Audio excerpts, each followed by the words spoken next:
കിട്ടിയ കിട്ടിയ കിട്ടിയ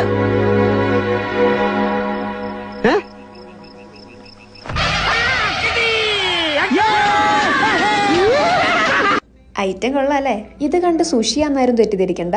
ദിസ് ഇസ് കിംബാബ്. കൊറിയൻകാരുടെ റൈസ് റോളാണ് കിംബാബ് ആൻഡ് ജാപ്പനീസുകാരുടെ റൈസ് റോളാണ് സുഷി. തമ്മിലുള്ള മെയിൻ ഡിഫറൻസ് എന്താണെന്ന് വെച്ച് കഴിഞ്ഞാൽ സുഷി സീസൺ ചെയ്തിരിക്കുന്ന വിനീഗറിലും കിംബാബ് സീസൺ ചെയ്യുന്ന സെസമി ഓയിലിലുമാണ്. ആൻഡ് കിംബാബിൽ കൂടുതലും നമ്മൾ കുക്ക്ഡ് ആയിട്ടുള്ള ഐറ്റംസും സുഷിയിൽ റോ ഫിഷൊക്കെയാണ് കണ്ടുവരുന്നത്. ഈ കാണുന്ന സീവീഡ് ഷീറ്റ് ആണ് കിംബാബിലെ മെയിൻ ഐറ്റം. ഇത് ടോട്ടലി വെജിറ്റേറിയൻ ആണ്, പക്ഷെ ഇതിനൊരു ഫിഷി ടേസ്റ്റ് ഉണ്ട്, കാരണം ഇതൊരു മെറൈൻ ആൽഗയാണ്. ഈ ഷീറ്റിന്റെ ഷൈനി സൈഡ് താഴെ വെച്ചിട്ട് അതിന്റെ മേലെ റൈസ് വെച്ച് നമുക്ക് വേണ്ട വെജീസ് ആണോ അല്ലെങ്കിൽ നോൺ വെജ് വേണമെങ്കിൽ നോൺ വെജ്, ഞാൻ സോസേജ് യൂസ് ചെയ്ത് കുത്തി നിറയ്ക്കാതെ നൈസായിട്ട് വെച്ചിട്ട് ഇതിനെ റോൾ ചെയ്യാം. ഒരു റോളർ വേണമെന്നാ പറയാ. പിന്നെ ഈ ഷീറ്റും കിംചി എല്ലാം ഞാൻ വാങ്ങിയത് ആമസോണിന്നാണ്. ഈ ഫിഷ് എല്ലാം കഴിച്ചാൽ നല്ല ഒമേഗ 3 കിട്ടുന്ന അറിയില്ലേ. ഫിഷിന് എവിടെ നിന്ന് കിട്ടുന്നത്? ഈ സീവീഡ് ഷീറ്റ്, സോറി ഷീറ്റ് എന്നല്ല, ഈ സീവീഡ് ആൽഗിന്ന്. ഇത് കഴിച്ചാണ് ഫിഷൊക്കെ ഒമേഗ 3 റിച്ച് ആവുന്നത്. ഒരു സോസും ഉണ്ടാക്കി അതിൽ ഡിപ്പ് ചെയ്ത് കിംബാബ് അങ്ങ് കഴിക്കുക. സംഭവം കിടു, എളുപ്പം. അങ്ങ് ട്രൈ ചെയ്യ്.